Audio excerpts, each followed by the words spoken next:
আসসালামু আলাইকুম। আজকে আবার একটু বের হলাম প্রাকৃতিক দৃশ্য দেখার জন্য। এই জায়গাটা হলো আমাদের উত্তর শাহবু তিতিমিজির ফুল বা মোস্তফা সাহেবের মাদ্রাসা। এই দুটো জায়গার মাঝামাঝি রাস্তার দুই পাশে যে গাছগুলো লাগাইছে, এই গাছগুলোর জন্য জায়গাটা অনেক সুন্দর লাগে। তাই একটু ঘোরাঘুরি করলাম, এখানে এসে ছবি টবি তুললাম আর একটু বাইক নিয়ে দুষ্টুমি করলাম। আপনারা আসতে পারেন, জায়গাটায় দেখতে পারেন, ঘুরতে পারেন, ছবি তুলতে পারেন। বিকেলবেলা এখানে অনেক বাতাস থাকে, অনেক শান্তি পাবেন। বাইক নিয়ে এখানে একটু আড্ডা দিতে পারেন। বিশেষ করে ঝাউ গাছগুলোর জন্য জিনিসটা আরো আকর্ষণীয় লাগে।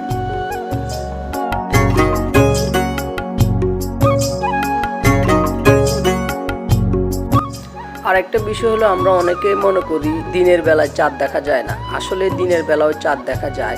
দেখেন এখন কিন্তু দিন, এই দিনের বেলাও চাঁদ দেখা যায়। চাঁদ কিন্তু ডুবে না। চাঁদ আস্তে আস্তে বড় হয়, আবার আস্তে আস্তে মিশে যায়। চাঁদ ডুবে না। দেখেন এখন অনেক দিন, ওইখানে মাঠে কৃষকরা ধান কাটতেছে। যারা আসলে দিনের বেলায় চাঁদ দেখেন নাই, কালকে একটু দিনের বেলা বিকেল বেলা দেখবেন, আকাশের দিকে তাকিয়ে চাঁদ দেখা যাইতেছে।